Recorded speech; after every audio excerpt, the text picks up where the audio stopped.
اور یہاں آپ کو اہم خبر دیں کہ شام کی صورتحال پر سہ افریقی سربراہی اجلاس سے روسی شہر سوچی میں شروع ہوگا۔ ترکی، ایران اور روس کے صدور سربراہی اجلاس میں شرکت بھی کریں گے۔ اس اجلاس میں شام سے امریکی افواج کے انخلا، نئے آئین کی تیاری جیسے معاملات زیر غور آئیں گے۔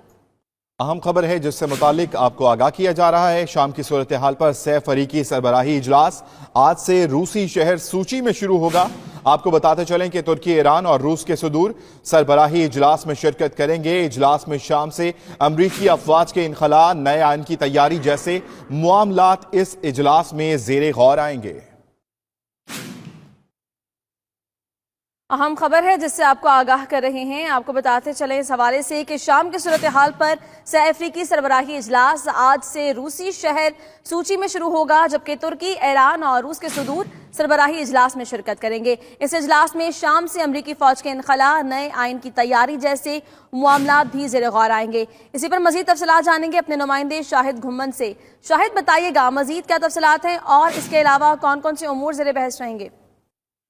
جی بالکل، آج روس کے شہر سوچی میں سلسلہ آستانہ کے ضامن ممالک روس، ترکی اور ایران کے سربراہان شام سے متعلق چوتھی بار سربراہ اجلاس میں یکجا ہوں گے۔ روس کے صدر ولادیمیر پوٹن سہ ملکی اجلاس کے دائرہ کار میں ترکی کے صدر طیب اردگان سے 1 to 1 ملاقات بھی کریں گے، جبکہ صدر پوٹن سے ایرانی صدر حسن روحانی کی 1 on 1 ملاقات بھی متوقع ہے۔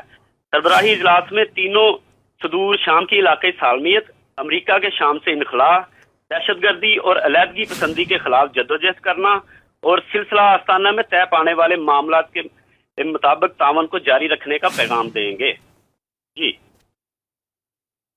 جی بہت شکریہ شاہد گھمن، تفصیلاً ہمیں آگاہ کر رہے تھے۔